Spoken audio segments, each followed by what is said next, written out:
Everyone, welcome back my YouTube channel science with GS. तो आज हम आपके लिए लाए हैं क्लास 12th की और नीट के एग्जाम के लिए मोस्ट इम्पोर्टेंट 50 क्वेश्चंस की शीट। इस शीट में से नीट और पैरामेडिकल में क्वेश्चंस के आने के काफी ज्यादा चांसेस होते हैं। तो आइए बात करते हैं अपने हम क्वेश्चन नंबर 1 के बारे में। जैसा कि हमारा लिखा है, विच of the following causative agents of STD can across the placenta. यानी ऐसी कौन सी हमारी एसटीडी है। एसटीडी का मतलब होता है सेक्सुअली ट्रांसमिटेड डिजीज, जो प्लेसेंटा से क्रॉस कर जाती है। हेपेटाइटिस बी, एचआईवी या सिफिलिस। तो हमारी तीनों ही ऐसी डिजीज हैं जो प्लेसेंटा से क्रॉस कर जाती हैं और एसटीडी हैं। तो all of these is the right answer. Question number 2 की बात करते हैं। Match list first with list second. List first में vasectomy, coitus interruptus, cervical cap, Saheli. तो वेसेक्टोमी का मतलब होता है मेल की सर्जरी होना, जिसमें हम कहते हैं क्या कॉन्ट्रासेप्शन का मेथड है surgical method, vasectomy.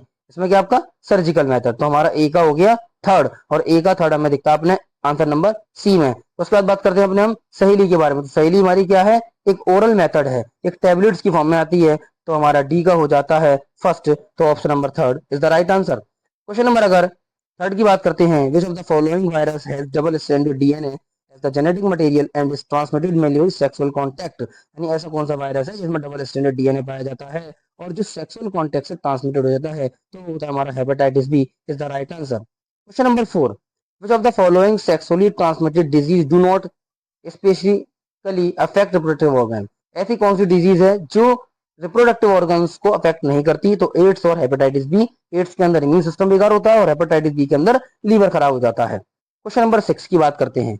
Which of the following STD are not curable. कौन सी एसटीडी क्यूरेबल नहीं है। तो जेनेटल हर्पिस, हेपेटाइटिस बी और एचआईवी इंफेक्शन क्यूरेबल नहीं है। Option number B is the right answer. Question number 7, full form of CDRI. CDRI की full form होती है central drug research institute. Option number third is the right answer. Question number 8, which oral contraceptive is developed by CDRI. यानी कौन सी contraceptive CDRI के द्वारा बनाई गई थी, यानी सेंट्रल ड्रग रिसर्च इंस्टीट्यूट के द्वारा बनाई गई थी। तो वो थी Saheli. Option number first is the right answer. Question number 9, which of the following can not be detected in developing foetus by amniocentesis. यानी हम एमनियोसेंटेसिस के मेथड से क्या डिटेक्ट नहीं कर सकते।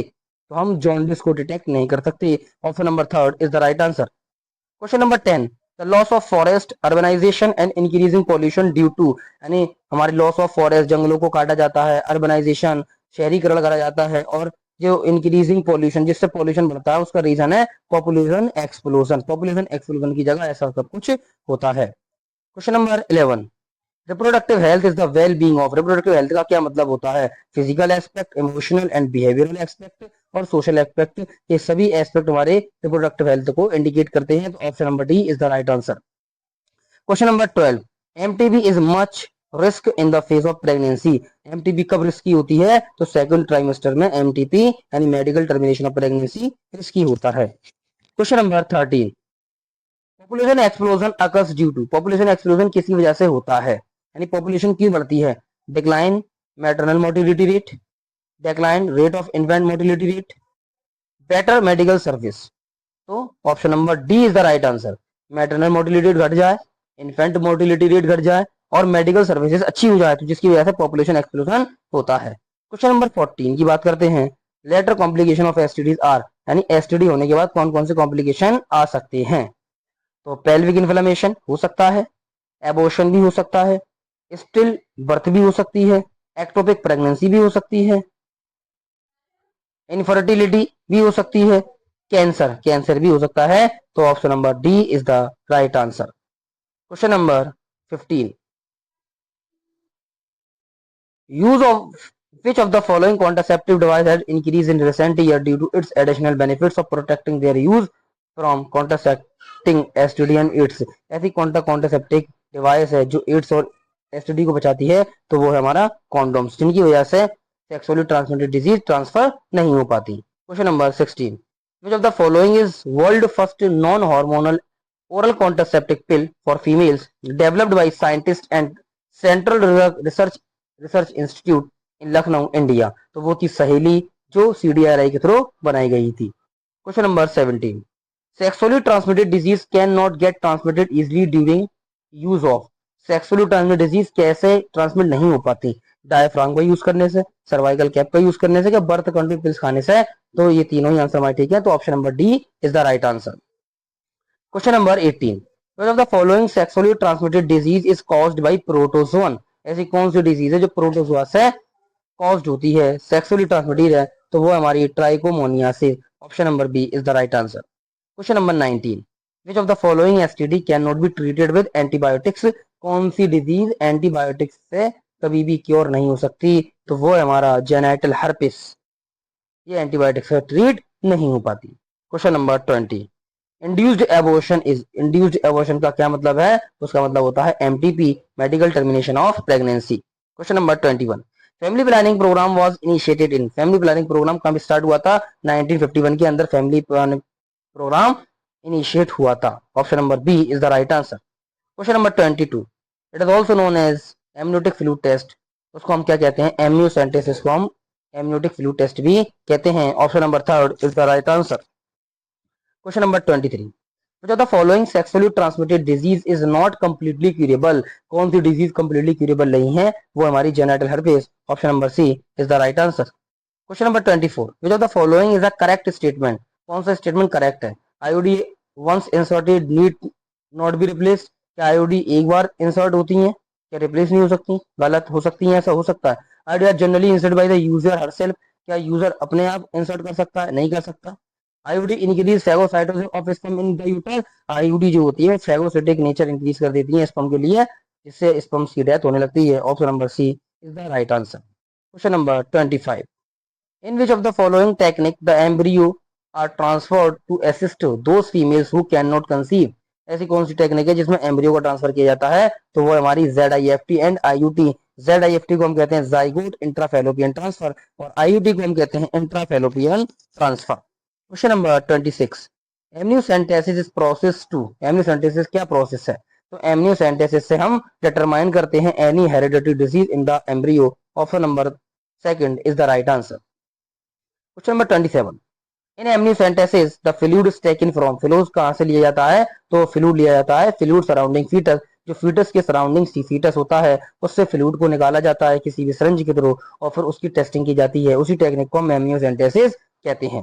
Question number 28, which of the following is hormonal releasing IUD? ऐसी कौन सी आईयूडी है जो हार्मोन रिलीज करती है? तो वो हमारी LNG-20 जो हार्मोन रिलीज करती है, और इसके अलावा साथ साथ ये मल्टीलोड 373 और कॉपर भी हार्मोन रिलीजिंग आईयूडी होती है। Question number 29, embryo with more than 16 blastomeres formed due to in vitro fertilization is transferred into, यानी जब एम्ब्रियो 16 सेल से ज्यादा का हो जाता है जिसको हम ब्लास्टोमर कहते हैं, और वो ट्रांसफर किया जाता है यूट्रस के अंदर, question option number first is the right answer. Question number 30, which of the following is not a sexually transmitted disease? कौन सी सेक्सुअली ट्रांसमिटेड डिजीज नहीं है?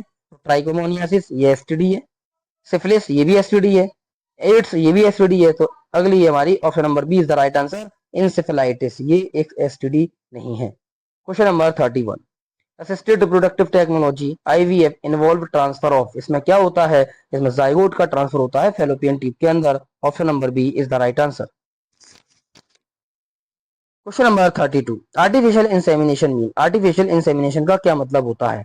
तो आर्टिफिशियल इंसेमिनेशन का मतलब होता है हम हेल्दी डोनर से स्पर्म्स को वेजाइना के अंदर ट्रांसफर करते हैं, तो artificial introduction of sperm of a healthy donor into the vagina, option number first is the right answer.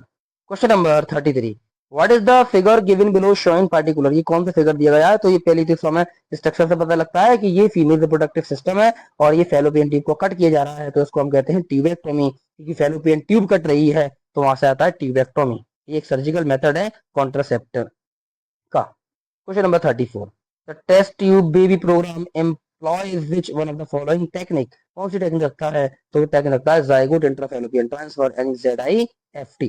Question number 35, medical termination of pregnancy is considered safe up to how many weeks of pregnancy? जो MTP होती है वो कब तक safe रह सकती है? वो सिर्फ 12 वीक्स तक सेफ रह सकती है, option number B is the right answer.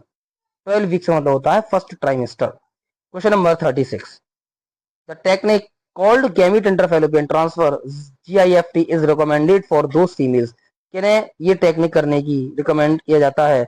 who cannot produce an ovum, जो फीमेल्स अपनी बॉडी के अंदर ओवम का फॉर्मेशन नहीं कर सकती तो उनकी बॉडी में गैमीट का ट्रांसफर किया जाता है फैलोपियन ट्यूब के अंदर। Question number 37, test tube baby means a baby born when. Test tube का मतलब क्या होता है?